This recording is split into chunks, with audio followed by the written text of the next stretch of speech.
Our guest today, we went offense yesterday. We'll go defense today. Chad Staggs, a defensive coordinator, making another appearance here with us on the program, and we really appreciate the time doing so because I know that game week for football coaches, people may not know this, but it's fairly busy.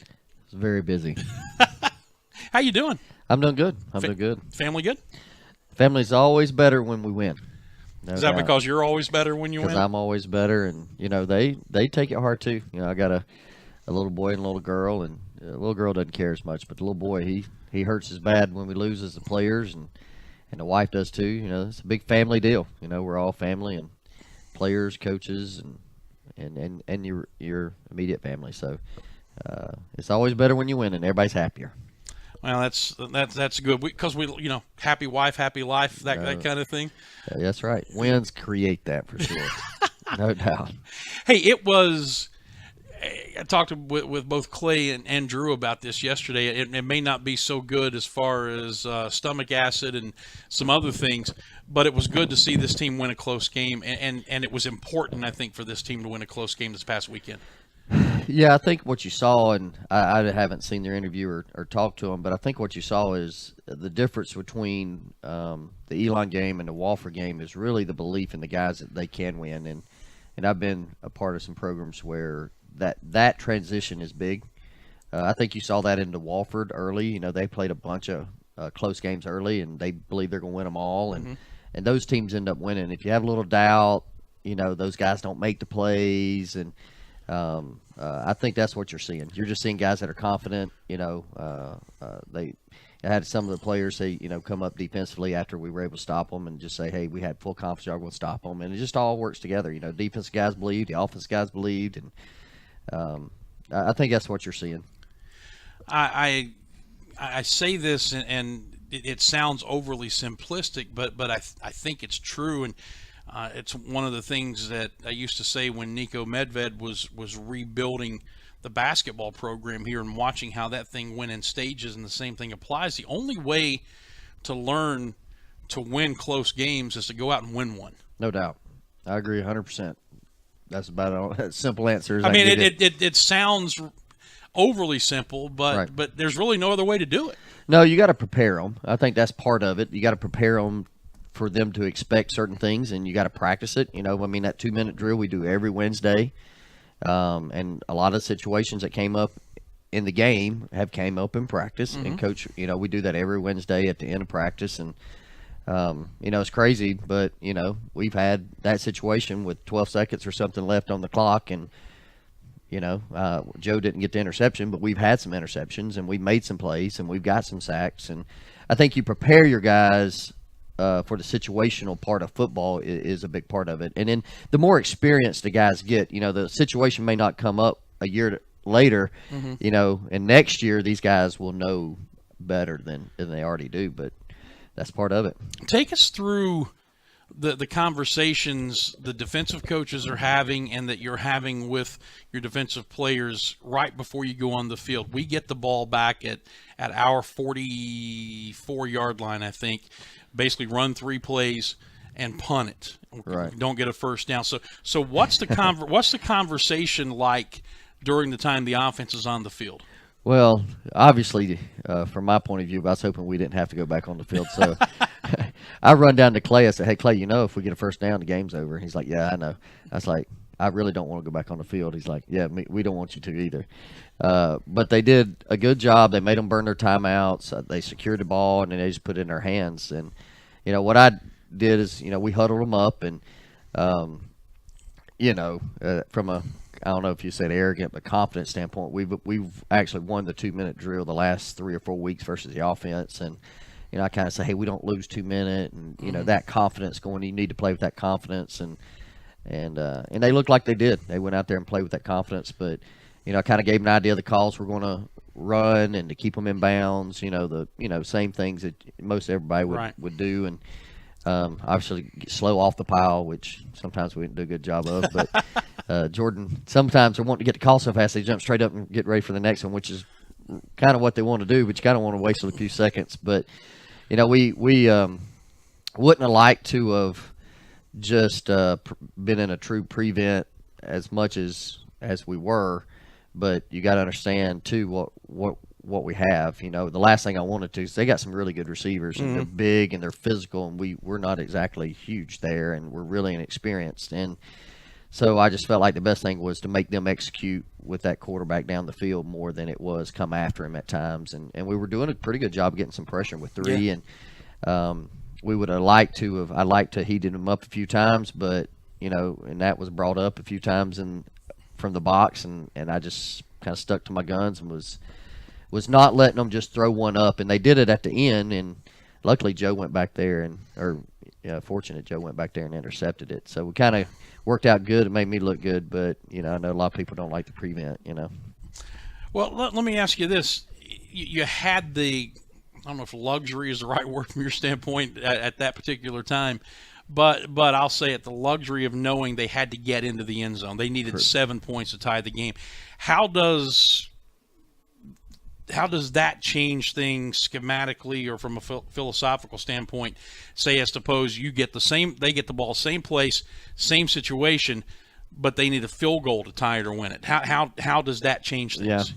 Well, going back to what we do on Wednesdays, we always switch it up. Coach will say, hey, we need a field goal. We're down by a touchdown and a 2-point. You know, we'll switch that up, and that obviously changes the way you call it because, you know, you got the whole field all the way to that goal line to keep them out, and then you still have to be ready for a 2-point play, or, you know, do you go to overtime? So that drastically does change the way you call it. You know, you can get in that soft prevent, and if there's only 12 seconds and they're still on the 20 and 30, you know, they still got to make a play, which is not easy. And so that does change the way you would have to call it. But once they kind of hit that, you know, high red zone and stuff, things change a little bit. They just need a field goal.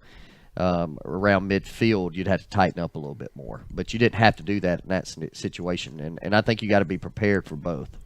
So, luxury. You knew that? No doubt. It would have been, well, you know, the difference was Elon. Yeah. You know, I did come after him some, and it hurt, and they burned us on one of them, and they just needed a field goal. But you had to, you knew you had to kind of keep them out of that field goal range. Unfortunate for us that day is, you know, he had been awful, basically kicking field goals before and after us, because I watched some of the stuff after us, but he was really good that day. So that's the way it works sometimes, isn't it? Yeah, that's the way it works. We've been fortunate ourselves in a few things this year, so that is the way it works. We're 8 games in now. Where is this team defensively from an expectation standpoint now, as opposed to maybe where you thought it would be? And you got to take into account a lot of things. The injuries, you've had to play so many players, and it seems like the injuries have been pretty much concentrated on 2 positions, cornerback and linebacker, which happen to be, oh, by the way, fairly important in what you do. Yeah. How have things gone as far as you're concerned? Well, it's almost like a reset button. I think they develop a little slower the younger they are, you know. And then the thing about the young guys is it's a different style they see. You know, offensively, what's been fortunate for them, they've seen a ton of very similar structures, 3 down. So the guys are in the same spots for their freshmen at times, which is still freshmen, but it's a little easier. But you go and you see, you know, when you go walk into Sanford, that's going to be completely different what they see in practice of our offense. It's going to be completely different than what they see from Citadel. It's going to be completely different. You know, we're similar to what they'll see at Western Carolina, but then different Mercer. So each week you're trying to keep some fundamentals in the base defensive stuff in line, and then still be able to coach them on what they're seeing that week and how they need to play certain things. And so it's a little bit of a reset each week.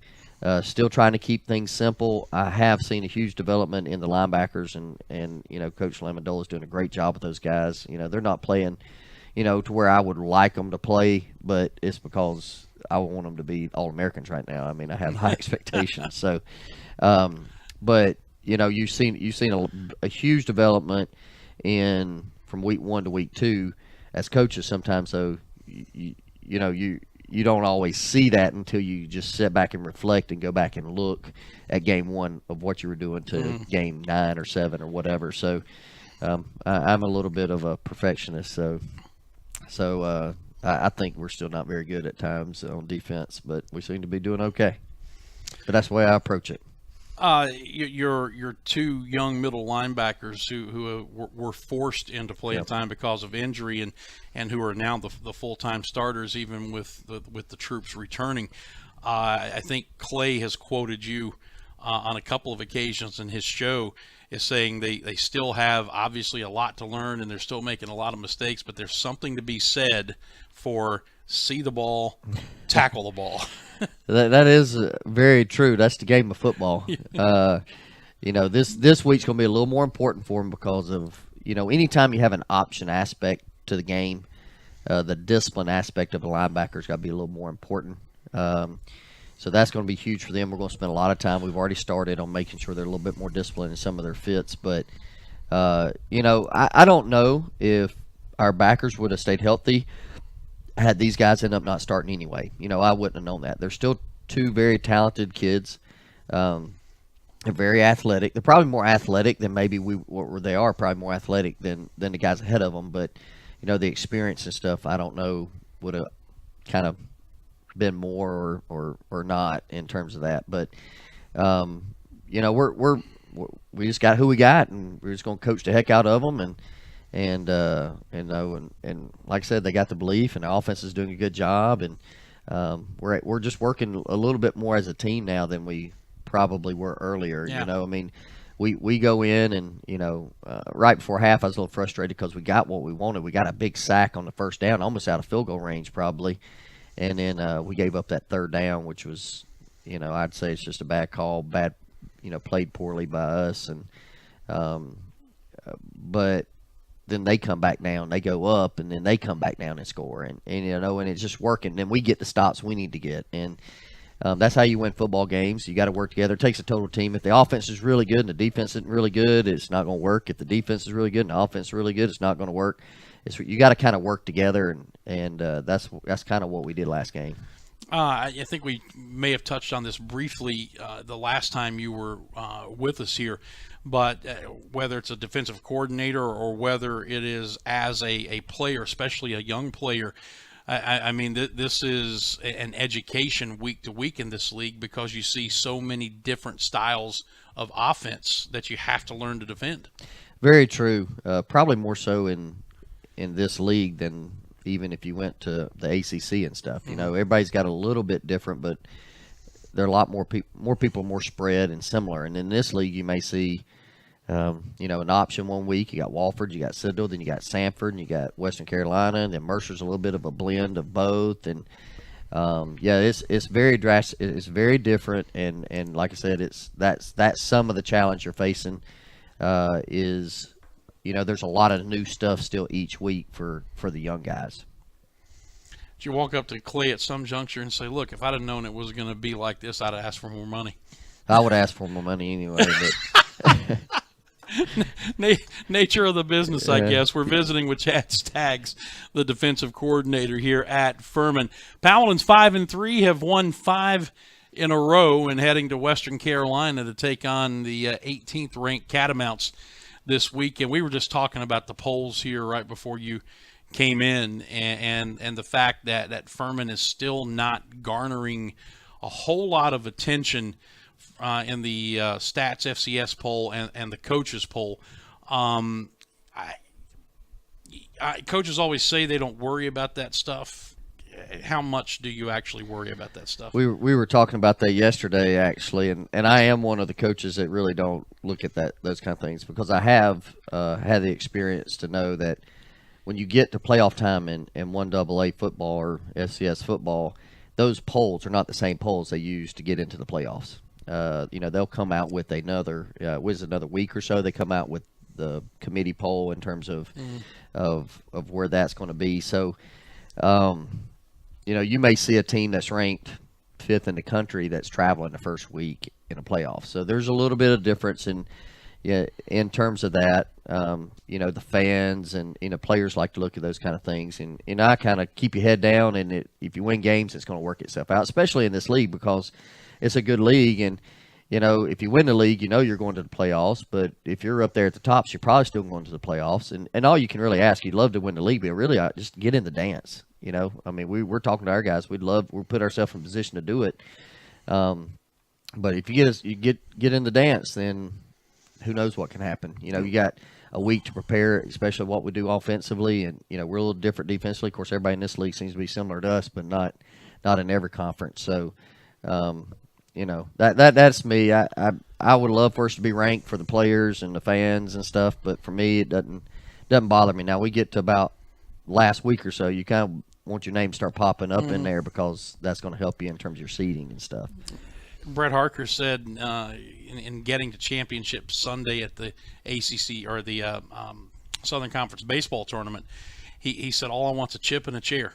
No doubt. You give me a seat at the table, and I'll take my chances. And it's kind of the same thing we're talking about here. There's 24 teams to get there. Just make us one of the 24, and let's go. Yeah, I mean, you're going to have to beat them all, and you're going to have to win all your games, whether you're the 24th ranked team or the first ranked team. And that's all you're really shooting for. You want to me, that should be your first goal, and then your second goal is win the conference. Because heck, I'll take losing the conference and national championship any day, wouldn't you? Finish second in the conference and then win national championship. Yeah. I think I'd take that. That would be an even trade. No doubt. I would take that because I would like both. Yeah, absolutely. Well, the thing about it now, the way things have worked out. The top 4 teams in this league, this is turning into a nice little sprint to the end, and we control a good deal of our own destiny, at least as far as maybe getting that playoff bid is concerned. Not so much yet as far as winning the conference, because Wofford still holds the tiebreaker right at the moment.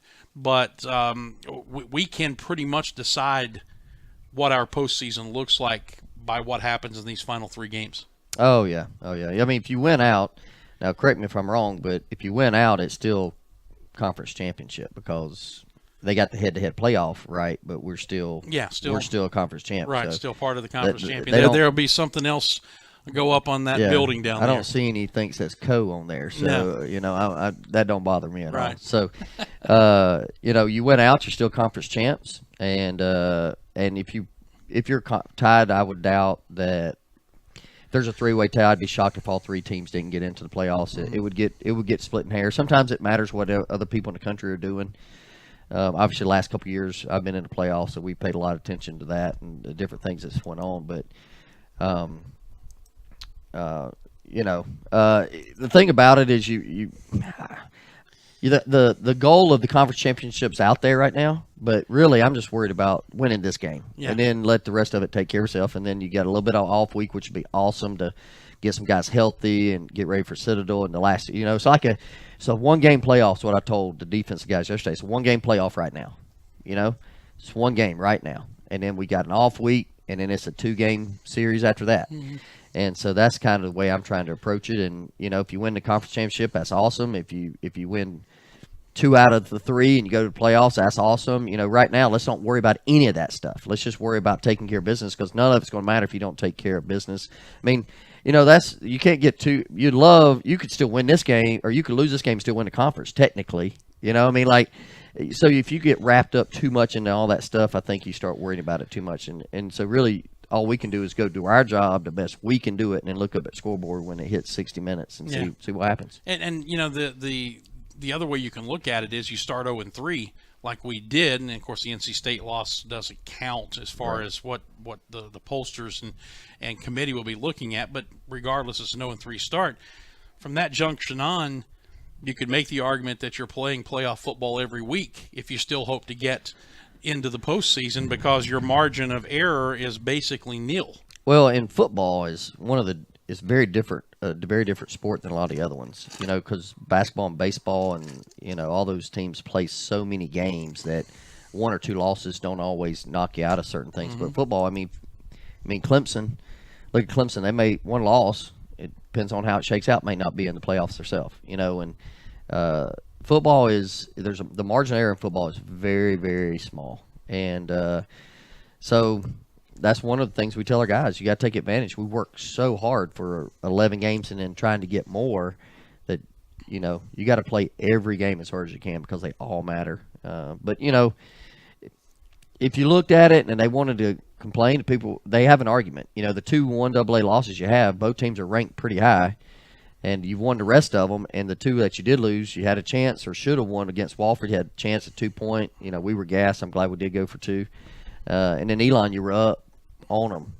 So you got an argument. I think we'll worry about that when we get there. But I think Coach Hendricks could have a very good argument, or the AD, whoever's on the playoff committee, because they have those conversations. There'll be someone around here. I don't know who it is in this conference. Someone will be your representative in this conference in there, and you start going back and looking. You say, well, look at their good wins, but look at their losses. They're not that bad losses, and I think that's part of it. That's what we've dealt with in the past couple of years ourselves when we were together at Charleston.